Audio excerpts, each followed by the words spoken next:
네, YTN은 최근 외환은행이 직원들을 불법 사찰하고 있다는 의혹을 집중 보도하고 있는데요. 오늘도 단독 보도 내용 전해드리도록 하겠습니다. 네, 사건 사고 뒷얘기 동분서주 김대근 기자와 함께합니다. 자, YTN이 이제 공문을 입수를 했는데 직원들의 이메일을 몰래 복구를 했다 뭐 이런 내용인데 어떤 내용 좀 자세히 설명 좀 해주시죠. 네, 외환은행의 경영정보보호 TF팀에서 전산부서에 보낸 공문입니다.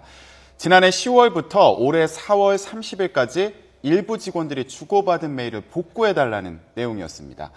공문에는 해당 직원들의 명단도 첨부가 돼 있었는데 이 직원들은 중국 법인에서 근무했거나 근무 중인 직원들이었습니다.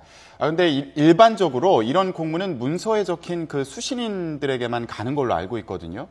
그런데 이 메일은 전산 그 부서의 직원 전원에게 갔던 겁니다. 아마 실수가 아닌가 싶은데 메일이 간 지 2주쯤 지나서 지난주에 갑자기 이 공문이 사라졌다고 해요. 그러니까 안 보이게 됐다는 거죠. 지난주에는 외환은행이 그 직원들에게 과도한 개인정보, 그러니까 질병 등 건강정보와 또 노조 가입 탈퇴 정보를 의무적으로 제공하도록 동의서를 내게 했다는 보도로 논란이 됐었죠. 그 시점인 것 같은데 그 이후로 이 공문은 현재 보이지 않는 그러니까 상태입니다. 이제 이메일 뭔가 의도가 있어서 은밀하게 이메일 복구 요청을 했는데 실수로 그것이 다른 사람들에게 가면서 지금 YTN 취재가 시작이 됐다 이렇게 보면 되겠군요. 네, 그렇게 보여집니다. 수신인 네. 체크를 뭐 실수했는지 뭐 그 부분은 확인을 해봐야겠습니다만은 네. 일단 뭐가 그렇게 궁금했는지 회사 네, 측에서 그게 궁금하긴 그렇죠. 한데 예. 공문이 사라졌다면 뭐가 문제가 있긴 있나 봐요. 네, 왜 사라진 그런 건가요? 의심이 취재 과정에서 좀 들더라고요. 그래서 그 배경이 어떻게 될까 좀 알아봤는데 외환은행이 그 내부 감사를 하다가 직원들의 메일 복구를 시도한 것으로 보입니다.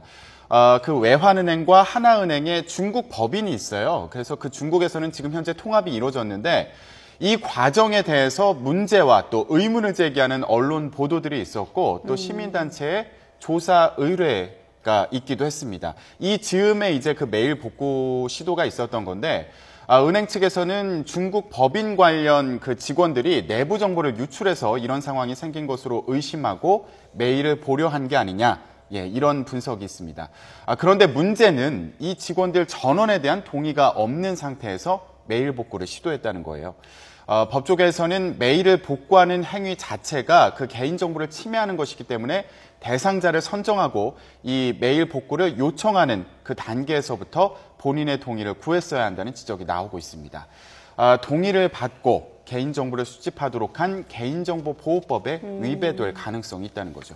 뭐 상식적으로 당연히 당사자 동의 없이 몰래 메일을 복구하는 거는 현행법 위반인 것 같은데 네. 문제는 이제 은행 측이 입장에서 보면은 내부 고발자를 색출하려는 의도가 가능성이 좀 높지 않습니까? 네. 이거에 대해서 은행 측은 뭐라고 설명을 하죠? 일단 그 부분에 대해서 은행 측은 확실한 대답을 내놓지는 않았습니다. 그러니까 뭐 정보가 유출된 것 같아서 보려고 했다거나 이런 부분에 대해서는 확실하게 얘기는 안 했는데 결론적으로 그 30명 가운데 11명만 동의를 받아서 그러니까 11명을 추려서 메일을 그 복구하고 열람을 했다. 그리고 동의를 받고 진행했다. 이렇게 지금 해명을 하고 있거든요. 처음에 30명을 요청했지만 그 추가 조사를 통해서 꼭 필요하다고 판단되는 직원들에 대해서만 메일 복구를 했다. 이렇게 메일을 얘기하고 있어요. 복구하려는 이유는 뭔가요? 뭐라고 설명하나요? 그 부분에 대해서는 뭐 알아볼 내용들이 있었다. 중국 그 법인과 관련돼서 알아볼 내용이 있었기 때문에 조사하는 과정에서 메일 복구를 요청했다. 이렇게 얘기를 했고요.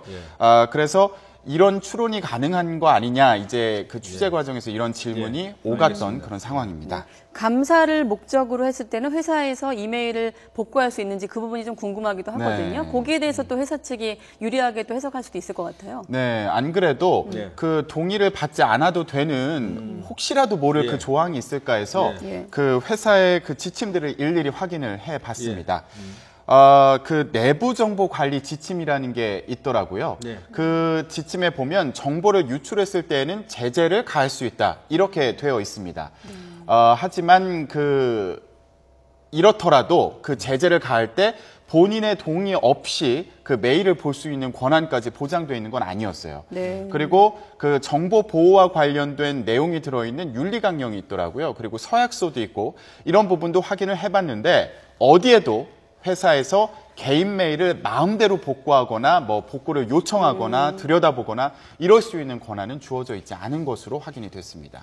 자, 지난번에 이제 단독 보도 내용 저희가 전해드렸는데 김대근 기자가 취재를 했습니다만은 그 과도한 개인정보 사생활을 네. 내용을 정보를 제공해라 이래서 논란이 일지 않았습니까? 그러면 네. 지금 이 취재 내용을 정리를 하자 보면 외환은행이 네. 직원들 이 사찰을 했다라는 의혹이 불거질 수밖에 없는 상황인 것 같아요. 좀 의식이 좀 약하던지 어떻게 보십니까? 네. 저도 그런 생각이 많이 들고 있어요. 그 금융 당국에서 강조하는 게 고객 정보 보호, 강화 이 부분을 강조하고 있지 않습니까? 예. 그런데 일련의 그 상황을 볼 때 은행의 내부 정보를 보호하기 위해서 그것만을 너무 강조하면서 직원들의 그 개인정보 침해는 너무 쉽게 생각하는 게 아닌가 이런 생각이 들더라고요. 프라이버시는 물론이고 그리고 뭐 노조 가입 탈퇴 여부 같은 민감한 부분이라든가 아니면 이렇게 본인이 삭제한 메일까지 본인이 모르는 상황에서 복구를 시도하는 것 이런 부분에 대한 그 금융당국의 확실한 점검이 있어야 되는 것 아닌가 이런 생각이 얘기를 들어보니까 들고 있습니다. 은행권을 넘어서 금융권을 넘어서 좀 다른 기업도 어떤지 좀 궁금하기도 하네요. 네, 그렇습니다. 안 그래도 앞서서 그 일반 기업에서도 뭐 사원들의 메일을 뭐 들여다봤다는 의혹이 나온다거나 뭐 감시한다거나 이런 의혹들이 계속 제기가 되고 있거든요. 근데 개인정보보호법 자체가 그 본인의 동의를 전제로 정보를 수집하도록 되어 있어요. 근데 일부에서는 그 노사관계 자체가 동등한 관계가 아니기 때문에 동의만으로는 부족하다. 동의를 요구했을 때 거부하기는 직원이 어렵지 않겠어요? 그렇기 때문에 좀 더 그 구체적인 어떤 보호 방안이 필요하다는 얘기도 나오고 있습니다. 그러니까 이제 정리를 하자면은 직원들의 노조 가입 여부를 물어보거나 아니면 네. 어떤 병을 앓고 있거나 알았는지를 물어보는 건 과도한 사생활 침해일 수도 네. 있고요. 그 다음에 이 직원들의 동의 없이 그 이메일을 복구하려는 그런 시도 이런 것들에 대해서는 그 외환은행이 좀 반성을 많이 해야 될 필요가 있고 YTN의 단독 취재에 대해서 좀 반성을 해야 될 것 같은데 아직은 그런 분위기는 아닌 것 같아서 좀 안타깝습니다. 앞으로 좀 더 추가 취재가 필요할 것 같습니다. 고맙습니다. 네.